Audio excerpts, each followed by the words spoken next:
Fala galera, tudo bem com vocês? Bem-vindo ao canal Estudando com o Professor Tigman, mais um vídeo artigo, quinta-feira, 11 horas, tá caindo no YouTube. Espero que você esteja aprendendo, espero que você esteja curtindo o nosso conteúdo, sugere aí nos comentários. O assunto de hoje é um assunto bacana, legal, que há muito tempo sempre tive dúvida de dar uma estudada mais aprofundada, né?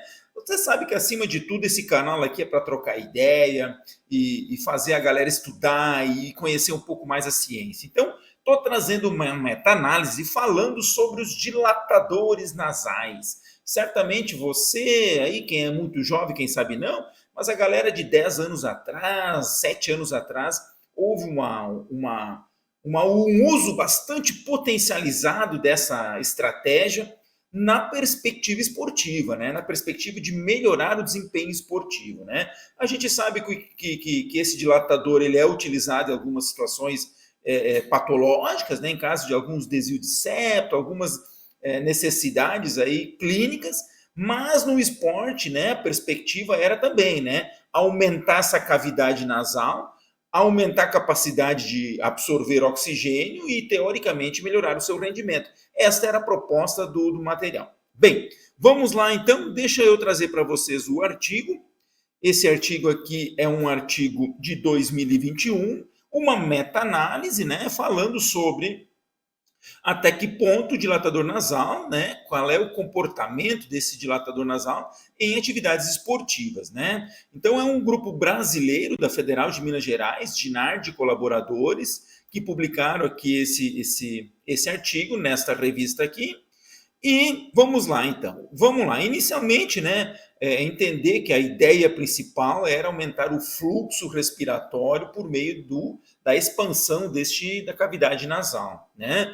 Isso é bastante recomendado em situações de congestão, reação alérgica, desvio do septo, obstruções de forma geral. Então, num aspecto mais clínico, mas no esporte também começou-se a usar. E aí a pergunta foi, tá, e aí? Tá aí uma figura, né, desse dilatador, ele faz ele tem um adesivo, né, que cola na face do nariz e ele se expande, né, com como se fosse uma molinha que amplia essa cavidade, né? Então a ideia é ver os possíveis efeitos, né, effects sobre desse equipamento na nossa performance. Então se usou a metodologia Prisma, foi registrado no Próspero, né? Usaram o SEMAPICO de seleção dos critérios, então foram utilizados adultos e adolescentes jovens de ambos os sexos, de 12 a 35 anos, usando então o dilatador nasal. A ideia era estudos que tivessem comparação, né, utilizando com placebo, com medicação e outras situações, e os principais resultados eram resultados no VO2 máximo, na frequência cardíaca e na percepção de esforço. Então, unicamente nesses três parâmetros, tá? Então, os estudos estão todos aqui, detalhadamente apresentados na tabela, que vocês podem conferir com mais atenção. E aí, quando a gente vai para os resultados, foi feito a parte de qualidade dos estudos, foi usado esta metodologia aqui, né?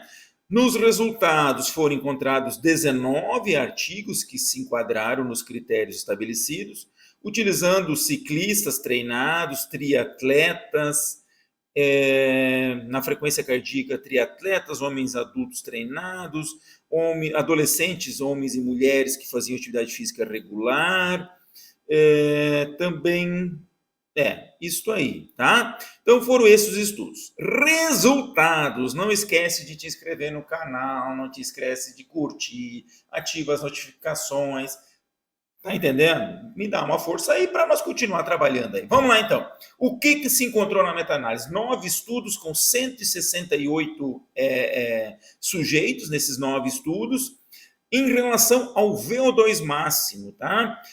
Comparando o END, que é o dilatador nasal, com o grupo controle, observe os 9 estudos, alguns do lado esquerdo, alguns do lado direito, o lado esquerdo indo em favor ao grupo controle e o lado direito em favor do grupo que utilizou o dilatador, uma leve queda para o lado de quem usou o dilatador, porém, uma média de 0,86 que não foi significativa, né?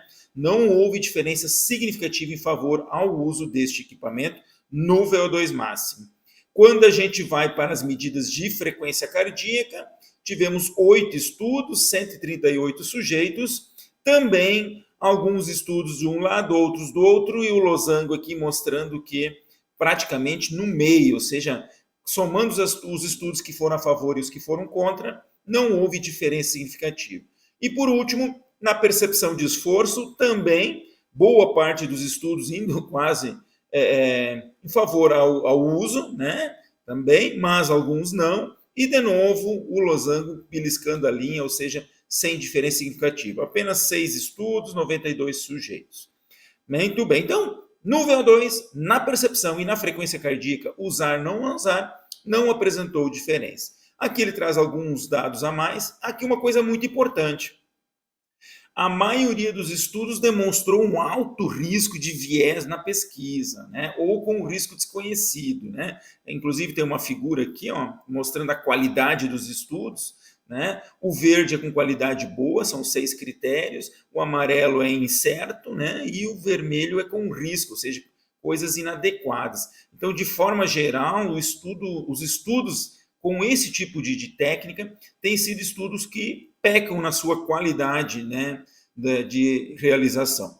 Bem, 8 estudos demonstraram uma melhora, né, em um ou mais parâmetros com o uso em ambos os sexos. Porém, eles no fim concluem, né, conclusão que já está dita pelos gráficos, que o uso de dilatador nasal não melhora a performance no VO2, nem na frequência cardíaca, nem na percepção de esforço.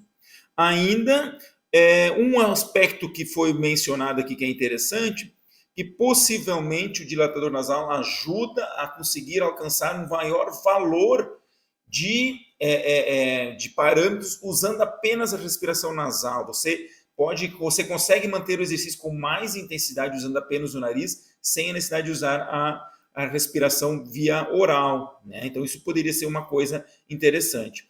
Ainda não foram encontradas diferenças, né, em experimentos com capacidades anaeróbicas, então, basicamente, o foco era na parte aeróbica, e também não faria sentido pensar no anaeróbico, mas, de qualquer forma, esse é outro assunto.